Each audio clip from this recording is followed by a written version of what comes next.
must have flubbed it.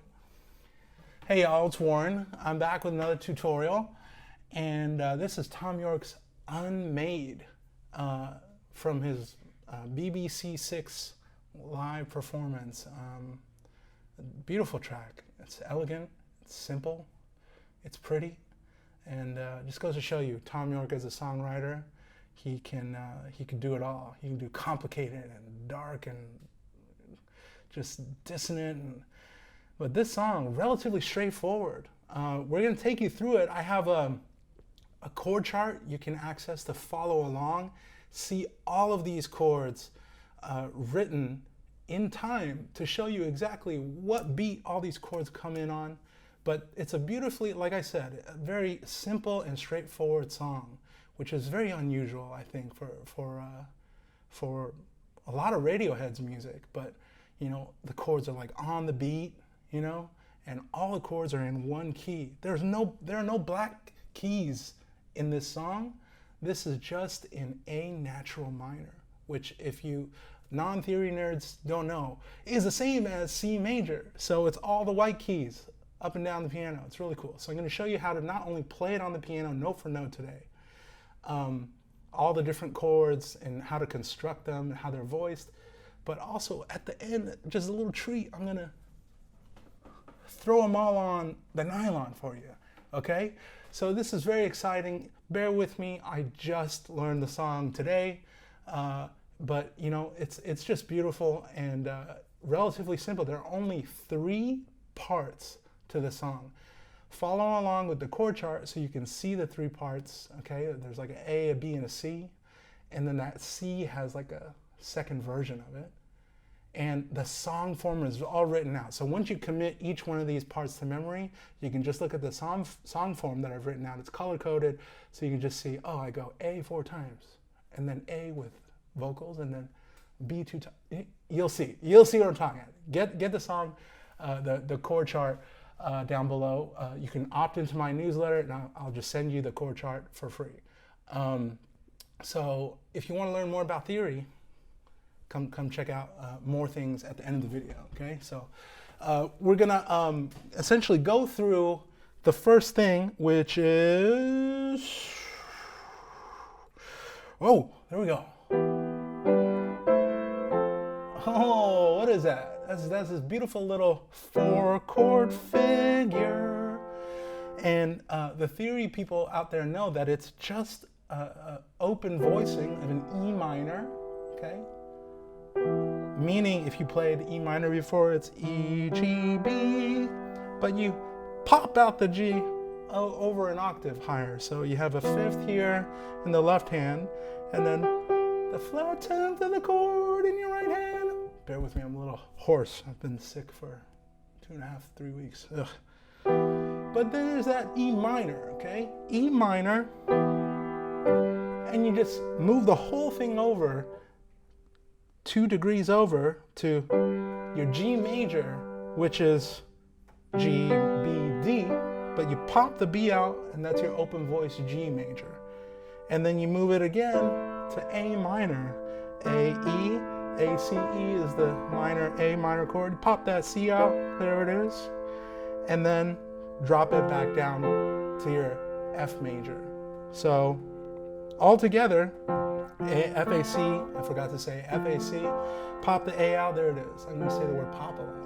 I guess I didn't know that, but there you go, where there you have first chord, E minor, G major, A major, A minor, sorry, F major, and then you go, and we'll get to that next. But how do you count this? So in time, I had said in an earlier video that it was in 12, but I think it's really in 6, okay? So every measure here, we're gonna count 1, 2, 3, 4, 5, 6. 1, 2, 3. There's gonna be 3 silent beats, okay? 1, 2, 3. These are silent, okay? And then you come in on beat 4. 1, 2, 3, 4. Sorry. 1, 2, 3, 4, 5, 6. 1, 2, 3, 4, 5, 6. 1, 2, 3, 4. Sorry. 4, 5, 6. 1, 2, 3, and 4, 5, 6. 1, 4, 5, 6, 1. So 4, 5, 6, 1. Beats 4, 5, 6, and 1 is when those chords happen. You'll see it all in the chord chart. Every chord is lined up according to a column given to each eighth note. Now the song is also swung. If you notice that it isn't robot, it's swung. Long, short, long, long, short, long, okay? So that's this idea of just swing, okay? If you have this idea of like, not the idea, this tradition of rhythm called swing, okay? You just have a long, short, long, okay? If it were really, really swung, it'd be longer, it'd be long and quiet and then short and strong, but then, you know, we're not talking about the accent of swing. But anyway, the rhythm is swung, so meaning 1 and 2 and 3 and 4 and 5 and 6, and instead of 1 and 2 and 3 and 4, like straight like that, okay? So you got 1, 2, 3, 1, 2, long, short, long, long, short, long, okay? So there you go. Setting the stage, okay? So this high part here, what is going on here? Okay? This is just E, D, E, but that sounds a little naked if you notice, a little thin. So what Thom does here is this like very, very popular thing in pop music and just, you know, riffs and blues and rock, where it's called a double stop. And instead of just a lonely note, you have a note below it to thicken it up. And you can play that note A, okay? A, you can play that with the E, play that D by itself, and then bring it in with the A. So you're holding this F in the left hand, and you go up here, okay?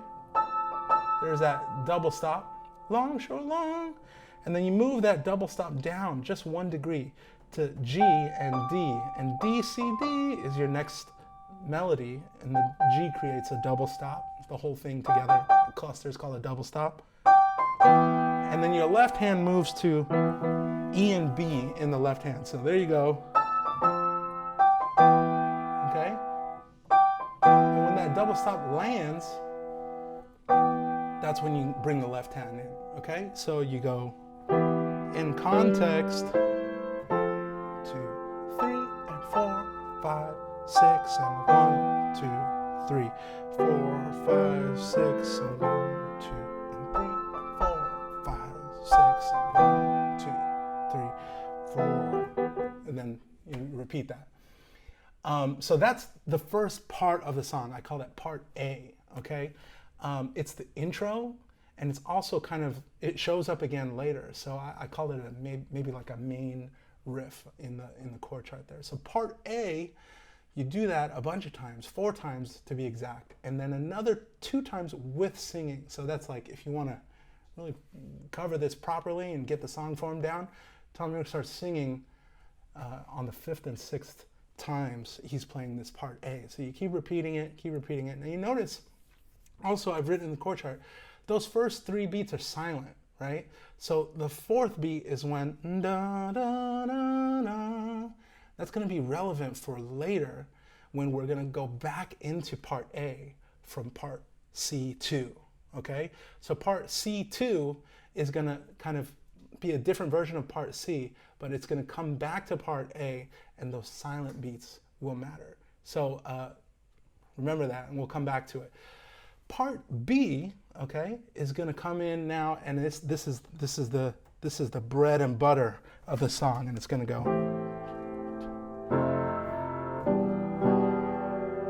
Just 3 chords, very simple, very elegant. Oh, we get a little riff there.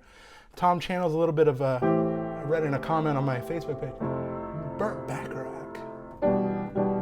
What the world needs now is a world love. This world is love, sweet love.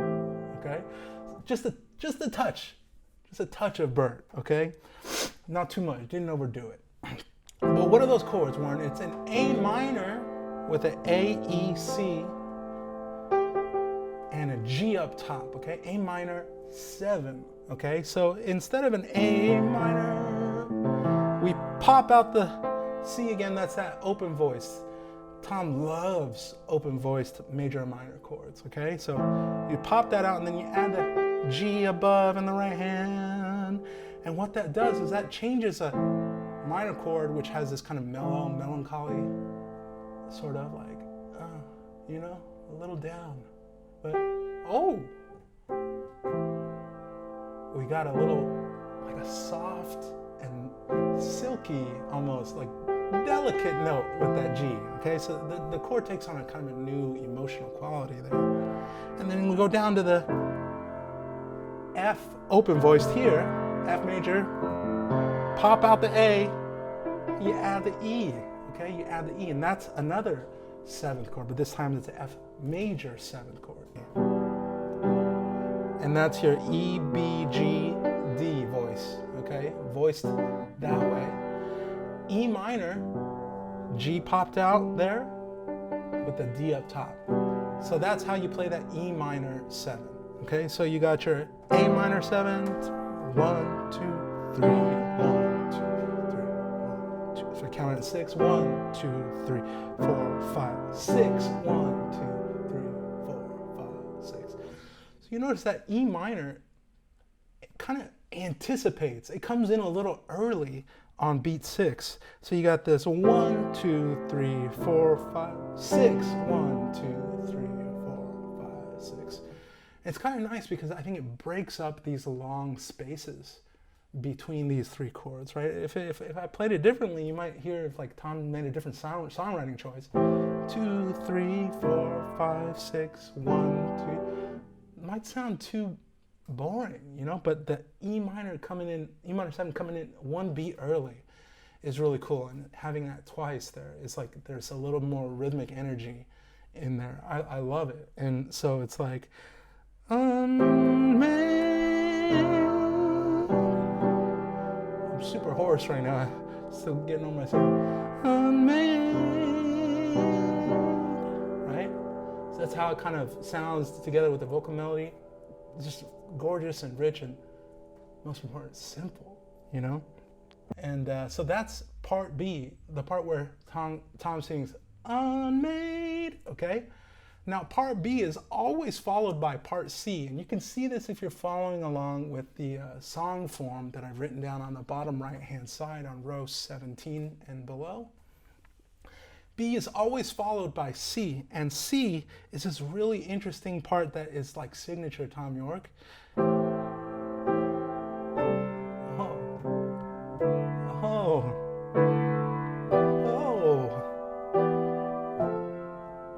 Yeah, right, okay.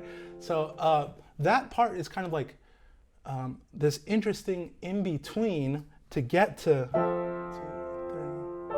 2, 3, right? That's kind of like, it's been there throughout the song. You can hear the F major going to the E minor. That's happened a few times already.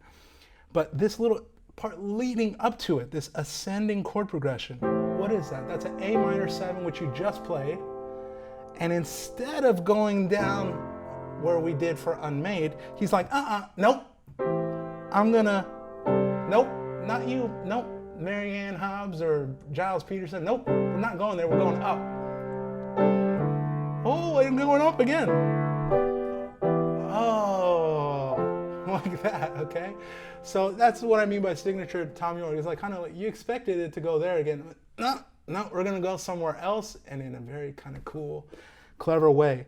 So that's your A minor 7, which you just played before, and we're going up here to this C6-9 with no third. Now this is a kind of an ambiguous sounding chord. It doesn't have a major or a minor. It just kind of has a, we don't know. Is it major? Is it minor? And then we add a 6th above it, or a 13th if you count 1, 2, 3, 4, 5, 6, 7, 8, 9, 10, 11, 12, 13. So it's a 9th and a 13th away from the root of the chord. C6-9 is a very 6-9s are very popular in jazz, but 6-9s with no third, a little more kind of, I don't know, a little more minimal, I would say. So your C6-9 goes up to your D6-9 with no third, okay? And all I did was move everything up, right? And the chords themselves are interesting, but the way they come from the origin, this moves up by a step, but this moves up by a third, okay? So the left hand moves up by a third, while the right hand moves up a step. It's like, oh. It's, what your ear is hearing is kind of like this compression of the range of the chord just by a slight amount. It's like really interesting to me. But, and then parallel, they move in parallel to your D6-9. That's your D, A, E, B, right? And this is your C, G, D, A, D, A, E, B. And then instead of going up another degree, that would sound terrible. That's your flat 9. Or no, that's your flat 9 there and your tritone there. He brings it up a third in the right hand. And so you have this cool thing where it's like going up a degree, up a third, parallel, and then up a third, up a degree. Switching hands with which one is bringing a little bit more range into the chord. It's pretty cool for like a songwriting perspective type of thing. And that sets up that next part. Okay? So once we go from here again, how let's count it and keep it in context, in rhythmic context. 1, 2, 3, 4, 5, 6. 1, 2, 3, 4, 5, 6. 1, 2, 3, 4, 5, 6. 1, 2, 3, 4, 5, 6. So those last two chords were F major 7, just one octave up from where you were before in the part B section, to the E minor 7. Again, it's just one octave up, same chord shape, same voicing in the B section, but we're in the C section now. And that's 1, 2, 3, 4, 5, 6. 1, 2, 4, 5, 6. You can play it 1, 2, 3, 4. You can play both notes there. 2, 3, 4, 5, 6. And you just hold that chord out. Now, after you hold out this C section for that chord last the whole measure, we go back to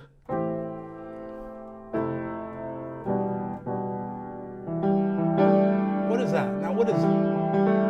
Okay, I just played a E, G, E, A, E, G, E, A, and it's 1, 2, a 3, a 4, 1, 2, and 3, and 4, not a 3, a 4, sorry. Rhythm teacher here. 1, 2, and 3, and 4, okay? And that 4, beat 4 right there, you're gonna precede it with a little flavor. And you can play the D above it still. You can kind of go 2, and 3, and 4. And you just play it like a millisecond beforehand. It's called a grace note, or like a little ghost note, if you will. And if you kind of, here's a little tip, it's like if you separate it out, you're like a little slower, a little more space in between, then you sound like you're really feeling it. It's like a jazz trick, so. There you go. Okay, so you slow it out and you end up like conveying a little different kind of emotion there. But who knew you could just convey some feeling with how close your grace note is there, okay? And the notes themselves, you know, they're important, but at the same time, they're not important because, you know, you really could put anything here and I'm pretty sure that it would be in keeping with the song, as long as you stay in the key. It's like, you know, you got that.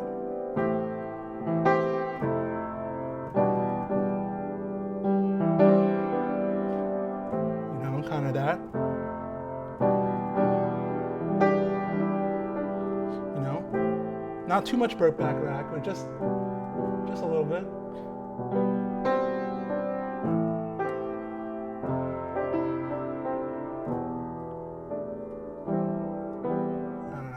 get too far and away from the stuff and into the weeds, you know. But that's part B. When you return from C, you can start to feel a song a little bit more, you know. Put some more of the A natural minor scale into this little section. You can kind of build your own riffs. That would be great. So part C returns to part B, right? Now, after the second time, if you're keeping track, this is the second time we're in part B. We go to part C again, but this time instead of part C being twice, like this thing happening twice, the second time, C version 2, we call it C prime. We call it C prime. It's like a theory theory term, but it's just like C, but a little different. That's what C prime means. So part C goes like this.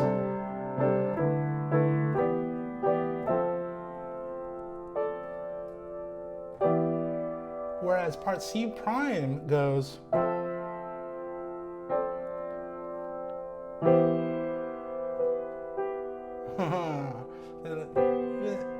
You get that? It's like, oh, there's a little bit of dissonance in this, okay? So up until this point in the song, every chord has been relatively stable, constant, just like kind of pretty straightforward. But then you have this, it's an E minor add flat 6, okay? So the flat 6th from the root is this C up top, so you just, E minor, pop out the G again with a C instead of a D, okay? So with the D, it sounds nice and spacious, but C, it kind of, if I played these two notes in the chord out of context, that sounds like nails on a chalkboard. But when you put it in context, it just kind of has, you just want to go to that B in the right hand. And then you play a G. So how do you count that? It's going to go 1, 2, 3, 4, 5, 6. 1, 2, 3, 4, 5, 6. Again, 1, 2, 3, 4, 5, 6. 1, 2, 3, 4, 5, 6.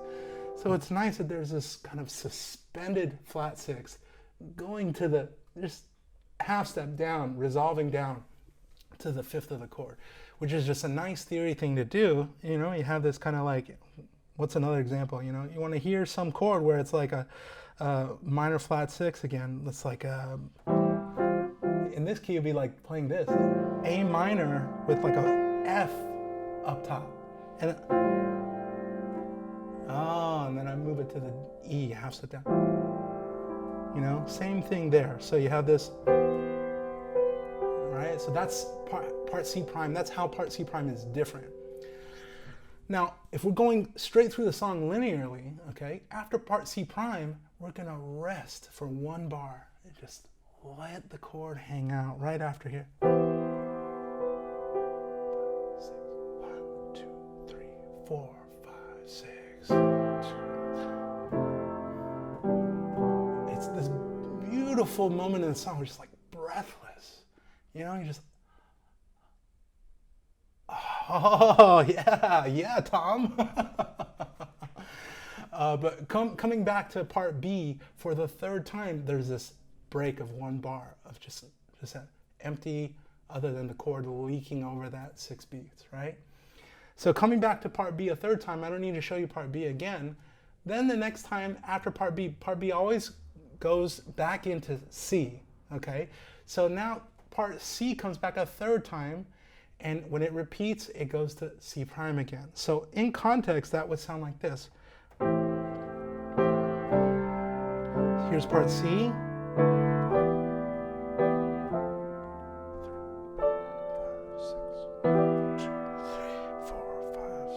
1, 2. Here's part C prime.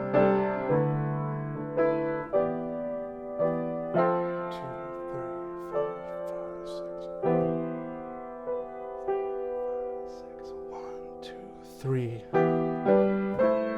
What did I do there? Whoa, slow down. What did I do? I only rested for 3 beats. And remember, I said earlier, it's important to remember that part A starts on a pickup, starts on beat 4, and the first 3 beats are silent.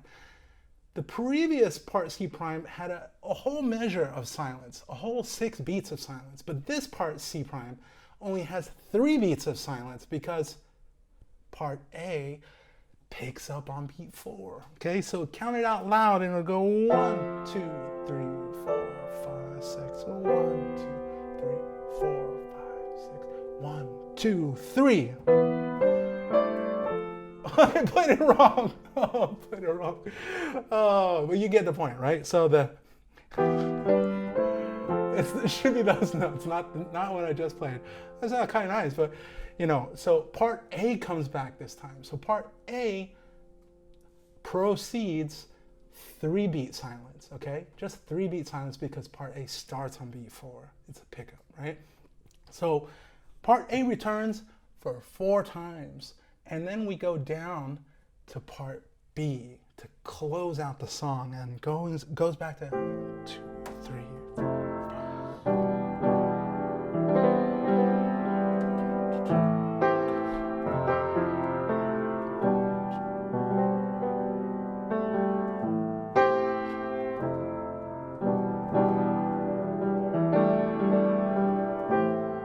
Now, can you hear the piano? I'm starting to hear the piano. It's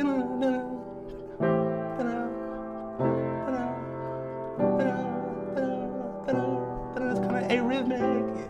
Thom's got like some crazy like modular synthesizer on top of his piano apparently, and he starts to like, I don't know who's doing it. I don't know who's like, somebody like grabbed a few samples while he was playing and decided to like play it again. I didn't watch that closely. I didn't see if it was like tinkering while I was playing.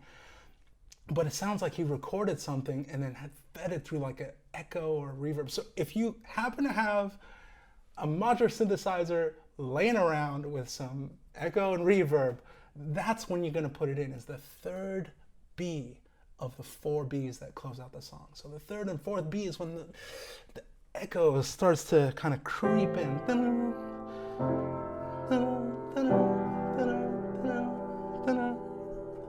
And if you don't have that, and you want to go for maximum faithfulness, accuracy, you can play a G and a C up top, and a low A right there. And kind of have a little faint D, I think. Have a second piano. But anyway, that's all happening. 2, 3, 4, 5, 6, 1, 2. But you don't need it because it's just like 3. Such a good chord progression. So with pretending that's the 4th time, you're gonna close out the song with your A minor. Your A minor is gonna close out the song. A minor 7th. A G up top. So 4 times with B at the end, creeping in with some modular synth thing, you know. I don't have any of the things confuse the heck out of me. I don't know what I'm even looking at when I see Johnny with like a tower of like things he's plugging in, taking out. But you know, that is all of this part A, part B, part C prime, okay? And there's no part D, that's it, right? 3 parts of the song and a little variation on the 3rd part. So you learn those 3, commit those to memory, and then you can follow the song form. Now, for the bonus, I'm gonna show you how I voiced those chords on the guitar, and it's gonna be nice, fun. You know, like I mentioned earlier, it's when you hear the song, you learn it note for note, that's great. But also understanding how those chords fit together, it's just, these are diatonic chords. You know, the theory nerds will tell you that all these chords just come from a scale. So if you learn the scale, you kind of know all the chords that usually arise from that scale, right? So all these chords are diatonic chords in the key of A minor. And understanding that helps when you're like, wait, you know, I want to maybe change the key.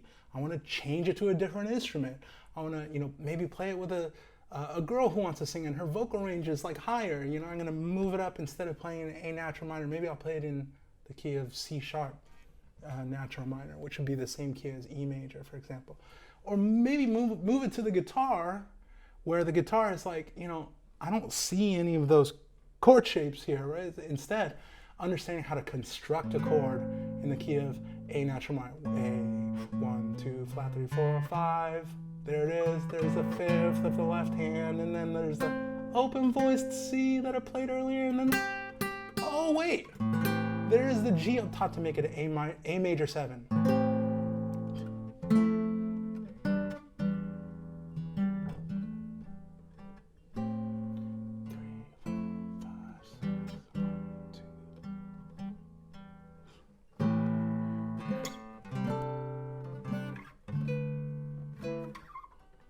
There it is.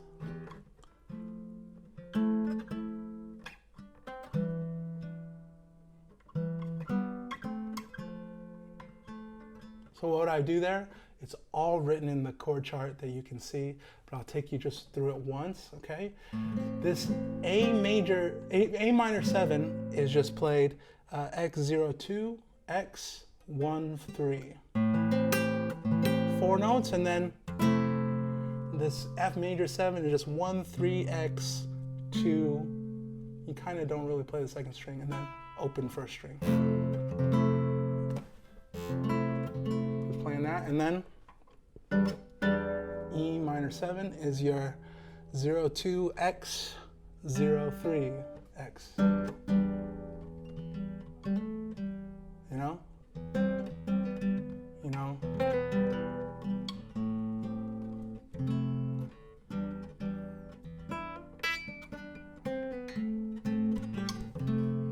Whatever, right? So A natural minor, a little too much creative license there, Warren. Chill out. Let Thom Yorke's song be what it is, okay? Stop trying to insert. So then those are those 3 chords, right? And you're gonna repeat those a lot, and then you're gonna go to the part that was part B, okay? So let me go out of order for a little bit. I just feel like doing part C first. So part C is the same chord we just played, and then there's like a weird one. It's D6-9 with no third again. To play that, it's X35, X35. And I'm just barring and muting the 3rd string with the fleshy part of my ring finger on my left hand, see? Fretting hand. And then move it up for that D6-9 with no third. And then the chord shape changes slightly, okay? That D6-9 was the same, you just slide the whole thing up 2 frets, right? And then your E minor 7 is X7, 9, X6, 8. Is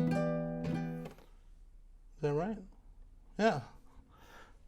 No, sorry. X7, 9, X8, 10. Sorry about that. That's E minor 7 up top, the higher version. So it allows you to kind of, instead of playing the E minor down here, allows you to keep going with the ascending. And then to keep ascending, instead of playing, I played it here. This is an artistic choice. And this is a F major 7 with no 5th. You don't really need the 5th. But you just do a little double stop here by mashing your index finger down. So that's X8, 7, 9. And the 9 pulls off to reveal the note on the 7th fret of the 3rd string. You don't play the 2nd and 1st strings there. And then, okay, and that's your X7, 5, 7. That's your E minor 7 there. So that's your C section. So C prime would go, so, sorry, not, why did I do that? That's not even part of C. It just sounds nice, but it's gonna go 1, 2, 3, 4, 5. No double stop, don't do that if you want to be accurate. And then 2, 3, 4, 5, 6, so 1, 2, sorry about that, 2, 3, and then C prime. So, that is just X, sorry, a little out of tune. X7, 5, 5, and mash it down with my index finger, and then move it down from the 5th fret to the 4th fret, and then keep that 5th fret on the 4th string again with your middle finger. So we'll play that little C prime ending that's different, right? So finish off with part A. Okay, so part A, how does that go? It's just E minor. It's the same chord we played earlier, but without the pinky. You I'm just playing 3 notes really. E, B, G is 0, 2, X, 0. And then G, major, I'm playing very minimal voicing of it, 3, X, 0, X, 0. And then A minor, 3 strings again, X, 0, 2, X, 1. And then your very minimal F major is 1, 3, X, 2. Okay, so together. And then you bring the open first string in and the 3rd fret of the 2nd string. And then you play 2nd string, 3rd fret. And I have my finger on the 1st fret there to make the, okay? There you go, okay? So it's tricky to kind of figure out where your thumb kind of comes in, but if you listen really closely to the left hand in the piano, that bassier part, you kind of hear that sometimes Thom Yorke likes to add it before the chord on beat 6 and then back on beat 1 again. It just comes in and out, okay? So it really depends on how much kind of dynamic you want. Do you want to sound powerful and thick? Do you want it to sound a little more laid back and sparse? Maybe lay off the left hand, maybe lay off the thumb. So kind of like sparse, you know? Oops, played it wrong. Kind of like that. I only played the thumb on beat 1 there, right? Versus